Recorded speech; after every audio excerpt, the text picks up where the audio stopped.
Olá, nós estamos entrando no ar agora com o tema livre, mais uma vez, tratando de Ucrânia, Rússia, Estados Unidos, uma área em conflito ali na Europa Oriental, e especialmente hoje, nesse começo de semana, nessa segunda-feira 14, ganhou dois personagens novos. Um é o personagem que é o premier alemão Olaf Scholz, que já conversou com o presidente americano Joe Biden, já conversou ou está para conversar. Essas coisas, por causa de fuso horário, elas mudam um pouco também, ficam fluidas, com o presidente da Ucrânia, Volodymyr Zelensky, e tudo na tentativa de encontrar uma solução pacífica para o conflito, que não haja intervenção militar, que não haja uma agressão militar. Os Estados Unidos estão juntando tropas, a Rússia também juntando, já tem 130 mil homens lá na região, isso é muito perigoso.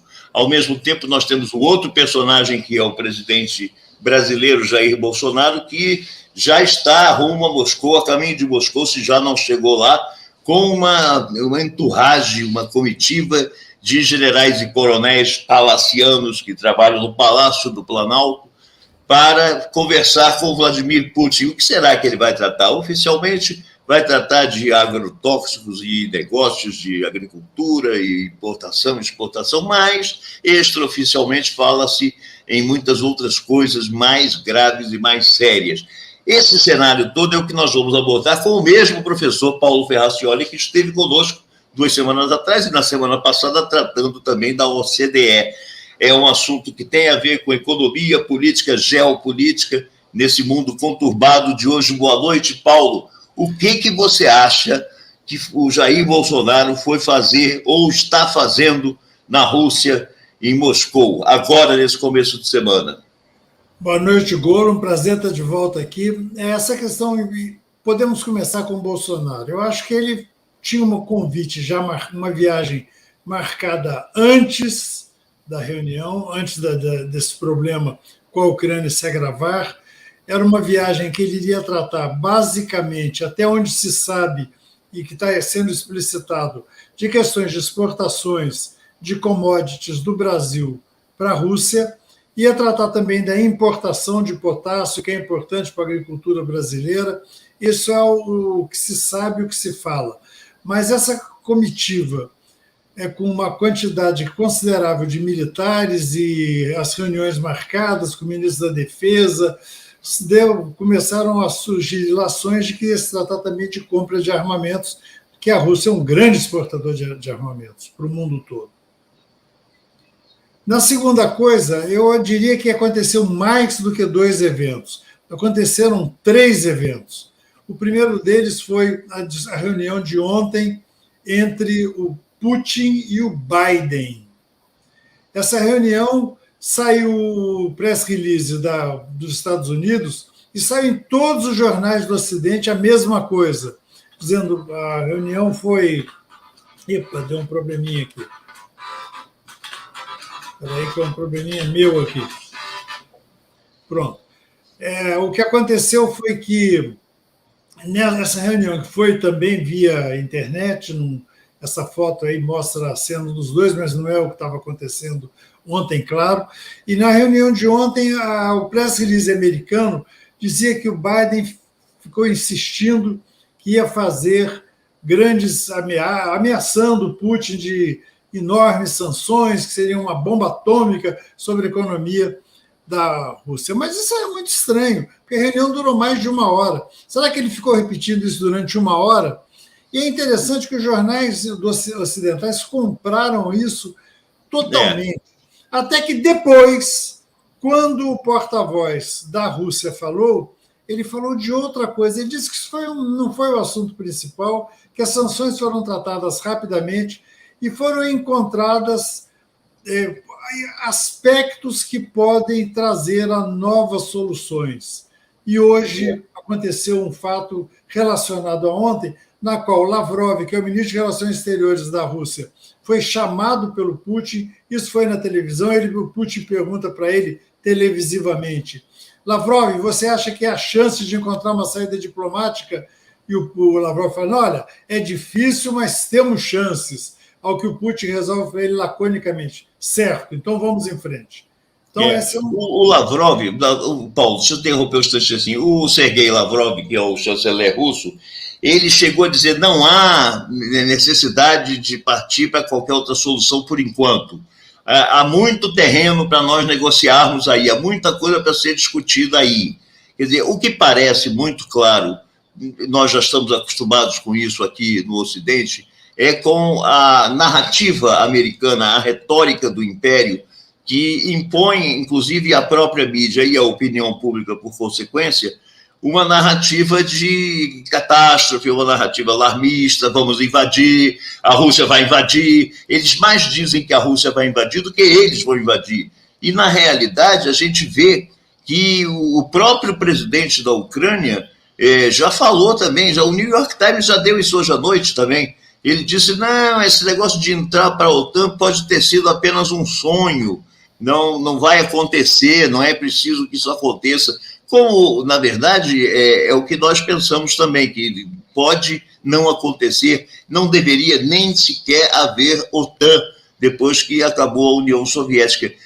Nós vamos continuar com essas coisas do dia a dia, do up-to-date, que isso é que está valendo nessa discussão. Não, mas isso que você falou é importantíssimo, é o ponto de hoje, porque essa entrevista do Zelensky foi uma certa surpresa, na qual ele diz, olha, isso pode ser apenas um sonho, e isso dá a impressão que já é resultado das conversas de ontem entre o Biden e o Putin e da conversa que ele teve hoje com o Olaf Scholz, o novo premier da Alemanha.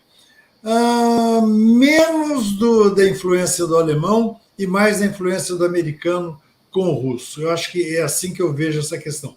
Agora, importantíssima, fundamental, você foi num ponto que é essencial, porque do ponto de vista da Alemanha, a Alemanha necessita de uma solução para esse problema. A Alemanha não pode permitir que essas sanções venham a existir, porque se essas sanções vierem a existir, e como se fala quando o Biden fala de uma bomba atômica de sanções, é a retirada da Rússia do SWIFT, que é o sistema que faz transferência de recursos entre os países. Como é que vão comprar gás da Rússia? Ficou inviabilizado. E, além do mais, existe o segundo gasoduto que vem pelo Báltico, que é o Nord 2, que está pronto, mas não pode entrar em operação, porque ele serve como ameaça. Rússia, você vai ficar sem ter gás, você vai ficar com gás sem ter como vender. O que explica na outra ponta do mundo o que está acontecendo.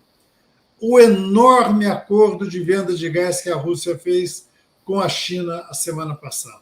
Aliás, eu acho, Goro, que a gente tem que gastar algum tempo... É um dado novo. Que é um dado novo e que a gente, numa outra oportunidade, tem que falar muito desse acordo entre a Rússia e a China. Mas não é o caso de hoje. Mas de hoje é o seguinte, hoje é um dia em que houve a cena do Putin, houve as explicações do porta-voz do Putin, depois da reunião hoje do Zelensky, pela internet também, com o Biden, o press release que saiu foi uma coisa muito suave, muito boa, não está se falando mais em invasões iminentes. Essa história das invasões iminentes... Não, a iminência disso é uma bobagem. Isso é uma bobagem. A iminência disso é uma iminência política, a gente está vendo isso claramente. Aliás, a propósito, a Rússia vem ainda desenvolvendo manobras militares naquela região ali, e essas manobras também são apontadas pelos Estados Unidos como uma das evidências do preparo da Rússia para invadir a Ucrânia. Mas o ministro da Defesa, que é o Sergei Shoigu, russo, disse que não, que as manobras já estão até terminando, que não, isso já está passando, já está acabando, como se os navios e as tropas estivessem já voltando para Moscou de boa, sem problema nenhum. Então fica uma situação em que os Estados Unidos estão cada vez mais com a cara exposta como o império que está em expansão, o expansionismo do império americano. Aliás, houve uma entrevista também com o Putin, aliás, uma entrevista coletiva do Putin, que uma repórter, se não me engano, uma repórter britânica, levou É britânica ou norte-americana, não sei. Não, acho que é britânica. Britânica, levou uma cipoada dele, porque disse, olha, se você pegar a história aí, você vai ver, pega os mapas, você vai ver que nós não expandimos nada. A OTAN é que está crescendo e apontou, e nós estamos até com o mapa aí que mostra o crescimento da OTAN. Tem esse mapa aí, João, para mostrar? Aí você explica, Paulo, como é que cresceu. Muito rapidamente. Isso aí é um mapa, só porque muita gente pode não saber onde fica a Ucrânia. Está aí a Europa, e a Ucrânia fica entre a Europa e a Rússia, que é essa, o cinza. A parte cor de abóbora é a Ucrânia, a parte verde é a União Europeia e a parte cinza é a Rússia. Mas e aquele mapa que tem a expansão... Não, espera só um minutinho que eu queria te mostrar isso aqui, que é fundamental. Esse mapa da Ucrânia, porque nesse mapa da Ucrânia, as linhas amarelas, você nota como é que a Ucrânia está cercada... E essa parte branca do mapa. Branca não, né? A Ucrânia está cercada pela Belarus ao norte, pela Rússia à direita, ao sul pelo Mar Negro e à esquerda para o país da União Europeia. Mas o que é importante são as duas áreas amarelas que estão neste mapa aqui. Ao sul, a Crimeia, que era já foi da União Soviética.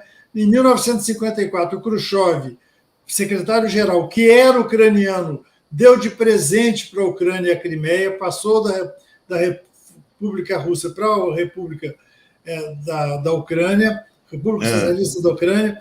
E então agora o Putin foi lá e recuperou, levou tropas para lá, fez um plebiscito em menos de uma semana, o plebiscito deu 90% de aprovação e essa área foi incorporada à Rússia. É interessante que o mais legal disso aí é que ele falou, não tem ligação com a Rússia, está vendo essa pontinha do lado direito, onde está escrito Kerch, ao sul do Mar de Azov. Ele, em menos de um ano, fez uma ponte enorme que ele inaugurou com ele dirigindo um caminhão na frente, e hoje a Crimeia está ligada à Rússia. É a parte que está ao sul. O que tem de importantíssimo nisso aí? A Crimeia, então, está ligada à Rússia. Agora faz parte da Rússia por via asfáltica. Por via pontal de uma ponte. Mas vamos ao que é mais importante. Para a Rússia, a Crimeia é fundamental, porque aí fica a maior base da Rússia, base naval, que dá acesso ao Mediterrâneo. A Rússia não tem acesso ao Mediterrâneo por outro caminho. A base de Sebastopol, que é enorme, fica nesse ponto e ela tem a saída pelo Bósforo e Dardanelos, ela chega no Mediterrâneo. Então, essa é a Crimeia, com toda a sua importância, e hoje virou Rússia de novo, o que não está aceito pela ONU até o momento. Não é ponto pacífico, né? Não é ponto pacífico. Mas existe um outro problema aqui, que é importante. Mas fala, diga. Por favor. Outra coisa. Vamos lá. Você quer que eu fale? Vou falar, então. Outra coisa que eu acho importante, se nós sairmos um pouco desse palco do teatro de guerra e partirmos para o teatro de guerra da retórica das nações envolvidas, as nações que mandam realmente nessa situação, nesse cenário, a Rússia e os Estados Unidos estão usando, mais uma vez, a retórica do não intervencionismo, da autodeterminação dos povos, respeito à independência nacional dos países, essa coisa toda, em relação à Ucrânia. E eu fico perplexo quando vejo essa argumentação americana, porque eu sou brasileiro e vi na América Latina os Estados Unidos desrespeitarem seguidas e repetidas vezes a autodeterminação dos povos, a independência dos países, em nome dos seus interesses, tanto políticos quanto econômicos, como a gente tem visto aqui no Brasil, inclusive em 1964, quando eles patrocinaram o golpe militar, que depois do Chile fizeram o golpe do Pinochet em 73, e por aí foram se espalhando desde Honduras, Guatemala, na década de 50, que eles já vêm fazendo isso. Mas essa retórica, ela sempre ressurge quando a situação requer dos Estados Unidos uma desculpa que todo mundo entenda, que seja uma coisa mais plausível do que dizer, não, a gente está de olho no caminho para a China, a gente está de olho no petróleo do Iraque, a gente está de olho mesmo nisso assim, entendeu? Na real situação. Como é que você analisa essa questão? Não, eu vejo essa questão como não havendo anjos nesse jogo. Nem o Putin é anjo, nem o Biden é anjo. E aí o que aconteceu realmente nas guerras híbridas, a questão importantíssima, fundamental, é a disputa de narrativas. Qual é a narrativa vigente? A narrativa russa, que é uma narrativa bem colocada, é a narrativa que não se pode pensar em segurança se ela não for coletiva e indivisível. Esse é um conceito que existe já há muitos anos, ele já está incluído em vários acordos assinados entre a Rússia e o Ocidente, que diz o seguinte: você não pode, em hipótese alguma, para aumentar a sua segurança, se fortalecer enfraquecendo o outro. Então, você não pode... enfraquecendo os vizinhos. Se você chega os tanques, os mísseis da OTAN encostados na Rússia, você está enfraquecendo a Rússia. Isso é inaceitável. Então, este conceito é o conceito que a Rússia coloca. É claro que não interessa esse conceito sendo discutido, tanto é que você não vê essa discussão na imprensa. Você vê na imprensa a discussão, vai invadir ou não vai invadir? E esse vai invadir ou não vai invadir é uma coisa para enganar, para ficar numa discussão boba, e essa invasão iminente, há uma semana atrás era iminente, aí como ficou claro que não era iminente, não vai ser depois do fim das Olimpíadas de Inverno em Pequim, porque o Xi Jinping pode não gostar, aí daí a pouco mudou de novo, não, pode ser que seja, mas é uma coisa assim, a cada 2 dias muda, não, pode ser que seja assim, aí aumentam as tropas russas, não, agora aumentaram as tropas, aliás, hoje o Putin disse que pode tudo andar bem, mas aumentou as tropas russas próximas à Belarus. E os Estados Unidos estão fazendo o quê? Estão colocando mais e mais tropas mais perto da Rússia também. Ou seja, mas essa é uma disputa de narrativas. Indiscutivelmente, a imprensa ocidental é extremamente forte. Depois da reunião de domingo, você lia o The Guardian, o New York Times, o Washington Post, ou o Le Monde, todos eles com a mesma narrativa. Olha, o Putin demonstrou que vai tomar medidas fortes contra a Rússia. A Rússia nem falou. Quando a Rússia veio a falar, que foi através do o que é uma interpretação, não é, o Paulo? Não é uma interpretação, não. Eu diria que é o press release. É o jornalista que pega o press release, recebe e repete. Tanto é que os não, eu sei, eu estou dizendo que a origem essa retórica, essa interpretação da notícia é apenas uma interpretação. É como a gente também aqui, se todos os jornais do Brasil dissessem hoje que Bolsonaro está em Moscou tratando de negociar armas, também é uma interpretação, porque não existe nenhum embasamento verdadeiro nisso aí, não há nenhuma afirmação, nenhuma verdade palpável disso aí. Não, você acredita? Eu acredito que existe, sim. Eu acho que num certo momento, dá 1h e tanto que eles tiveram, 1h e tanto, eles não são malucos ficar repetindo a mesma coisa. O Biden falou para ele, olha, se você fizer isso, as sanções serão pesadas. Tudo bem. Isso durou 1h30? Não. Logo em seguida veio muito mais. Então não há dúvida de que o Biden fez o que ele disse que fez. Mas e o resto da história? O resto da história, contado pela metade, foi o que o porta-voz da Rússia colocou hoje. Ele disse, olha, não, foi tratado muitas outras coisas, e foi o que hoje fez com que o Zelensky e o Biden tivessem uma conversa, e ao final o press release não falasse de iminência de invasão. Amanhã, se for necessário, passa a falar que vai ter iminência de invasão de novo. A verdade é a primeira vítima de qualquer guerra. A guerra híbrida, ela tem as disputas de narrativas. É claro que a disputa, que a narrativa americana interessa que o mundo fique discutindo, vai invadir, não vai invadir. Porque o mais interessante é que se depois o Putin não invadir, como eu li hoje em alguns jornais por aí, dizendo, olha, se o Putin não invadir, isso vai demonstrar uma fraqueza. Desde o começo ele está dizendo, não vou invadir, não vou invadir. Toda semana ele diz, mas como a imprensa ocidental diz todo dia que ele vai invadir, se ele não invadir, ele não está fazendo o que ele disse. Há uma expectativa crescente. Uma expectativa, por isso que é o nome que nós Há uma demos... expectativa crescente disso aí. Eu acho iminente invasão, não tem invasão prevista até o momento. Pode acontecer? Pode acontecer. Pode. Necessariamente vai acontecer? Não pode-se dizer. Ninguém sabe. Ninguém sabe. Agora, há uma coisa que, dentro dessa narrativa alarmista da intervenção, da invasão da Ucrânia, que é o seguinte: o Putin diz que não haverá essa invasão.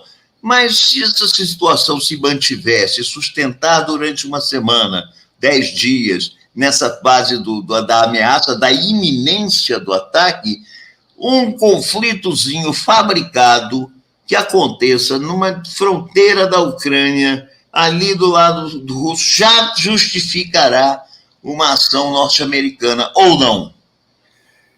Eu acho que isso aí é uma das versões que os Estados Unidos estão lançando diariamente, e o secretário de Segurança, meu Deus do céu, assessor de Segurança Internacional do Biden disse que, na realidade, esse climazinho que vai ser... Porque não tem condição, não existe uma justificativa, uma causa de guerra dos Estados Unidos entrar em guerra com a Rússia pela questão da Ucrânia. Não tem nenhum tratado entre Ucrânia e Estados Unidos, então não tem sentido. Mas o que está sendo dito é o oposto. É que a Rússia... Quer dizer, quando não são os Estados Unidos, é o secretário de Segurança da Inglaterra, que ontem disse que a CIA da Rússia, que é a FSB, que é a antiga KGB, a FSB está criando problemas dentro da Ucrânia para que sejam montadas alguma reação dos ucranianos que justificariam o ataque da Rússia porque estariam sendo mortos. Claro. Então, mas é mentira de todos os lados. Não tem bonzinho. Todo mundo inventando realidades. Agora, não sei se é mentira de todos os lados. Acho que eu exagerei no que eu disse. São verdades convenientes de todos os lados. Então, você com esse negócio de verdades convenientes, você está me lembrando a eleição do Donald Trump, quando surgiu com aquela história da verdade alternativa, não é? Quer dizer, que resultou nessas fake news que nós estamos vendo hoje. Quer dizer, na verdade, você não tem a verdade, você trabalha uma verdade, inventa uma verdade e vende essa verdade de acordo com a sua conveniência. Repete isso ad nauseam na imprensa e aí na mídia em geral, e você construiu o cenário que você queria para você. Não de forma alguma que eu seja favorável a essa criação de verdades ou de fake news, o que seja. Eu estou só dizendo que, na realidade, a cada minuto sai uma novidade. A criação de hoje, dessa reunião do Lavrov com Putin, foi uma verdade televisiva, muito bem feita, por sinal. A história de ontem, de que vai haver sanções pesadas, também é outra verdade. São verdades, a história de que a FSB está preparando um golpe dentro da Ucrânia, também, sabe Deus, pode até ser verdade ou pode não ser, não se sabe. Já dizia o Ésquilo antes de Cristo, a primeira vítima de qualquer guerra a verdade. Você concorda comigo que nessa situação em que nós estamos hoje, nesse cenário de esfacelamento da verdade que nós vivemos desde uns tempos para cá, nem em papel timbrado a gente pode acreditar mais? No caso da Casa Branca, emitir uma nota oficial, ou no caso do Kremlin, emitir uma nota oficial, você acha, ou o próprio Palácio do Governo em Kiev, da Ucrânia, você acredita que nós podemos acreditar nisso? Não sou eu que não acredito. O artigo interessantíssimo de hoje no Financial Times, agora no final da tarde, do editor de assuntos internacionais do Financial Times, falou: o problema nesse momento é que a população mundial não acredita nos seus líderes. Ninguém, depois do que aconteceu no Iraque, onde havia armas de destruição em massa, que não havia, alguém vai acreditar nas notas timbradas da Casa Branca? Depois do que aconteceu na Chechênia, etc., alguém vai acreditar nas notas timbradas do Kremlin? Ou alguém acredita em alguma? E ele ainda cita ele disse, o The Guardian de ontem, citando o Putin, diz assim, o Putin tem uma verdade, o Putin fala, ele é adepto das teorias johnsonianas, que o Johnson, o primeiro-ministro inglês, também agora é um mentiroso total com as festas que ele fez. Então, ninguém acredita, não sou eu que não acredito. Você acredita? Não, não somos nós, né? Não somos nós que não acreditamos. É a população que não acredita. A população tem satisfeito, a população não aguenta mais essa invenção de verdades. Só que existe uma parcela grande da população, que não é exatamente essa parcela mais elitizada, vamos dizer assim, que acredita em qualquer bobagem, que tem como fonte de informações o WhatsApp e seus gráficozinhos. E seus Twitter, WhatsApp e essas redes. Não, mas o Twitter ainda é engraçado que eu sigo o Twitter e vejo menos absurdos do que eu vejo no WhatsApp. E eu não recebo coisas pelo Telegram. Mas o Telegram, então, é o show da mentirada total. Voltando ao nosso assunto, o problema é esse. Existe a guerra atual, a chamada guerra híbrida, ela vai por todos os assuntos. Cibernética, tradicional, e fundamental, a disputa de narrativas. E a disputa de narrativa hoje, eu não sei o que está acontecendo. A nossa dificuldade hoje é essa. Mas nós vimos isso em 2013, nós vimos isso na primavera, das revoluções de primavera, nós vimos isso no Egito também, nós vimos isso em toda essa região do mundo conflituosa, que estava em conflito e que havia interesse americano. Nós vimos esse negócio vicejar, inclusive aqui no Brasil, não é pelos 20 centavos, você lembra disso, né? E isso não era realmente pelos 20 centavos, era por muito mais coisa, tanto que a passagem continuou aumentando todo ano, ninguém mais reclamou de nada, ninguém foi para a rua para nada. A disputa ideológica, a disputa de narrativas é fundamental. E todos os países que entram em qualquer disputa sabem, todos os governos sabem que se perderem a narrativa, perderam a guerra. Isso é orwelliano, né? Também, né? É George Orwell, né? Puro. É o 1984.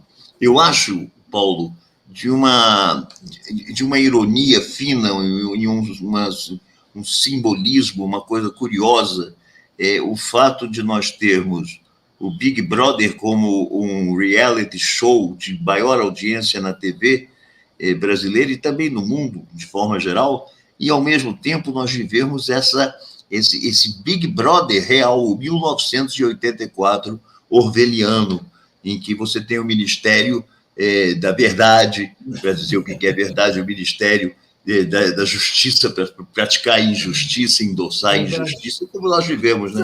Confirmando o que você falou, João, você pode colocar o último slide que a gente tem por aí? Olha só, existe uma verdade, põe ele um pouquinho maior.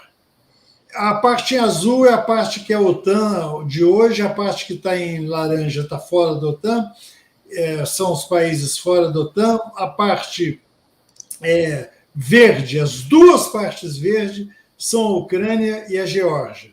A verdade que se inventou é que a Rússia está preparando para agredir o Ocidente. Mas olha só, a Rússia que já está... Agora, repara em quantos lados a Rússia está cercada pelo lado de cá. A Rússia está cercada pelo países bálticos, Letônia e Lituânia. Por baixo, está se tentando...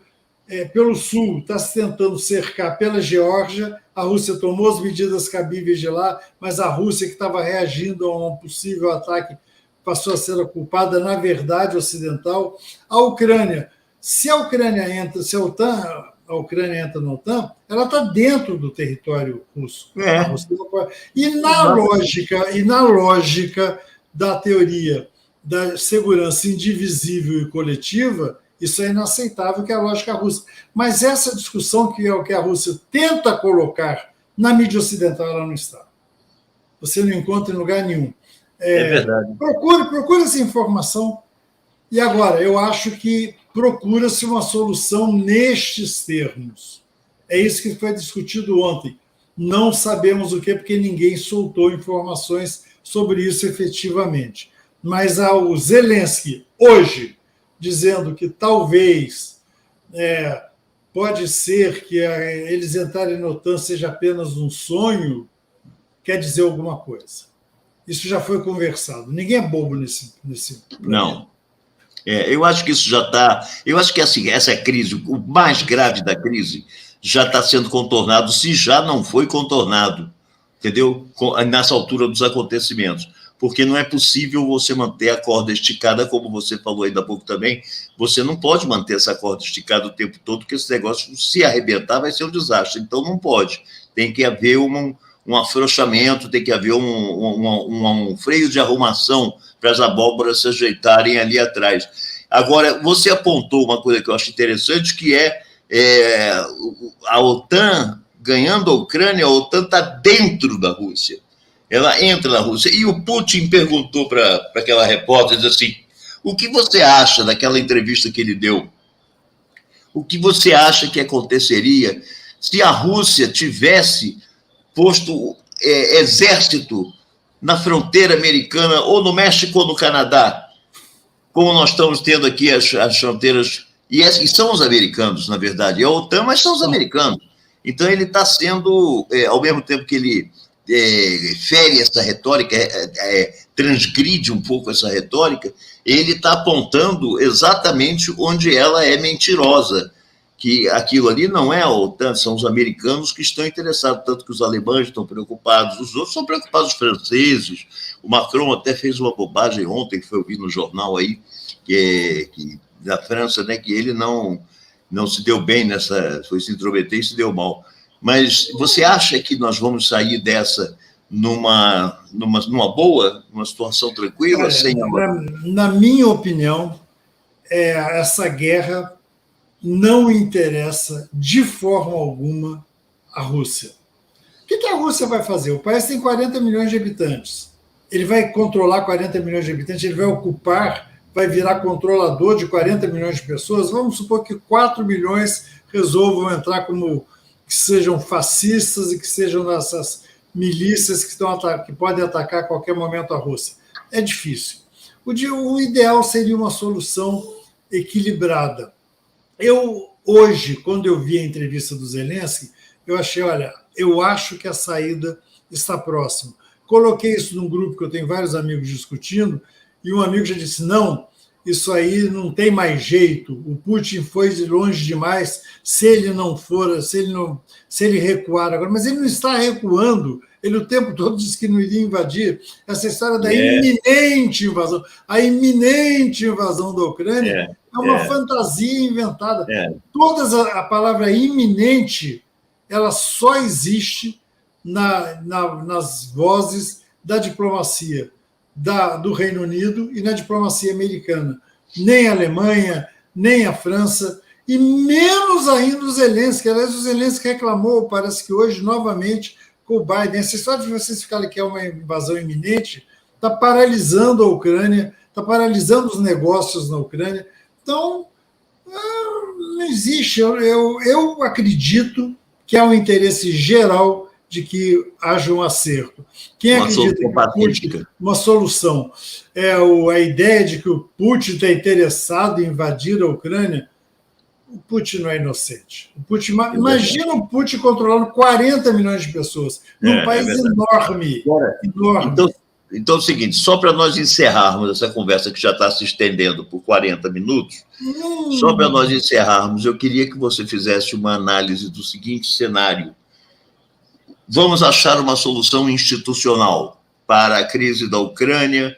O Biden recua nessas acusações, nessa retórica de que a Rússia vai invadir. O Putin arruma também, esvazia lá aquela área dos militares, das manobras deles. Isso não representa um avanço ou uma vitória da direita internacional diante de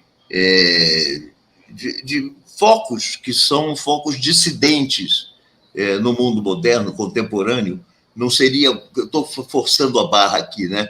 Mas para juntar essa turma toda de Hungria, de todos esses neofascistas estão juntando, inclusive o Bolsonaro, nosso favorito aqui, também não é uma vitória dessa turma? Acho que é um assunto muito específico. Eu acho que esse é um assunto da Rússia. O que tem de direita nisso aí é o nacionalismo russo. O nacionalismo russo, que é fortíssimo, porque ainda existe no Brasil quem pensa que a Rússia é comunista. Porque é inacreditável. A Rússia é comunista, um governo que baseia-se no nacionalismo, baseia-se na Igreja Ortodoxa Russa. É um país que, não, faça meu favor, não tem nada a ver. Mas eu acho que não consigo imaginar exatamente como uma vitória da direita, não. O que eu acho que vai acontecer, a dificuldade, é que a retirada das tropas do Putin, da Rússia, e o recuo americano, nenhum dos dois pode significar que um dos lados perdeu. É uma coisa muito difícil, mas o Lavrov é gênio, Lavrov é um campeoníssimo, ele está tentando construir essa saída. O que ele propôs ontem, que os Estados Unidos acharam interessante, o que os Estados Unidos propuseram ontem, que o Lavrov achou interessante, não sei. Com certeza, eu duvido muito que venha da cabeça do Blinken, que é o secretário de Estado americano, que eu não vejo com muito brilho, não. Mas algo vai ter que ser construído. Agora, não pode ter derrotados. Não pode ter derrotados. E o Putin vai ter que insistir na retórica que ele nunca disse que ia invadir. Pois é, isso aí tem que ser ponto mas a imprensa ocidental não vai deixar. Os jornais de hoje estão dizendo o Putin está ameaçando recuar. Mas ele hoje disse, mas aí que é interessante. O que o Putin fez à tarde? Botou mais tropas ao lado da Ucrânia. Depois de tudo de positivo que eu vi hoje, ele botou mais um monte de tropas, segundo os jornais ocidentais. É um jogo interessantíssimo. Olha, a verdade é que isso aí, Paulo, eu acho que vai dar pano para manga. Nós vamos continuar esse assunto no próximo Tema Livre, na semana que vem. Vai depender, claro, dos desdobramentos dessa questão e também de como é que o cenário vai se desenvolver em outros temas. Pode ser que nós tenhamos outro tema que se sobressaia inesperadamente aí, mas, em princípio, eu creio que nós vamos ter que nos debruçar mais um pouco, acompanhar mais um pouco essa situação da Ucrânia, do Biden e do Putin. O que você acha? Eu acho que ninguém aguenta mais essa história da iminente invasão. Já virou piada. A iminente invasão já é uma piada mundial. Não. Essa iminência já não existe há muito tempo. Né? Faz 2 semanas que ela está iminente. Fica parecendo aquela coisa de adolescente, eu vou te bater, hein? Eu vou te bater, hein? Não é? Se você fizer, eu vou te dar uma porrada, hein? Você fica brincando comigo, não, e pronto, não faz. Então, essa iminência não acontece. Mas, então, de qualquer maneira, você vai pensando, então, o nosso tema para a semana que vem, para nós informarmos os nossos acompanhantes aqui, e durante a semana, pelas redes sociais. O problema agora é que é difícil mudar de tema quando todos os jornais estão com esse assunto na primeira página no planeta Terra. Vamos ver. Então você está caindo nos meus braços. Cair nos seus braços, é um prazer. Caindo nos meus braços. Com todo respeito. O que para mim é ótimo, porque se eu estou só conduzindo, você que sabe a coisa, eu estou só conduzindo. Paulo, valeu, muito obrigado, hein? Mais uma vez. Eu acho que nós estamos melhorando, né? A cada semana estamos melhorando um pouco. Mas foram 40 minutos, não conseguimos reduzir para 20. Um abraço para você, ótima semana. E segunda-feira que vem, a gente vai se falando aí ao longo da semana. Segunda-feira que vem a gente está de volta, você também que está acompanhando aí, já sabe que nós estaremos aqui na segunda-feira às 8 horas nesse seu canal do Tema Livre no YouTube. E muito obrigado a todos pela atenção hoje, pelo debate de hoje, foi muito interessante. O João também, um grande abraço. Felicidades para todos e até lá.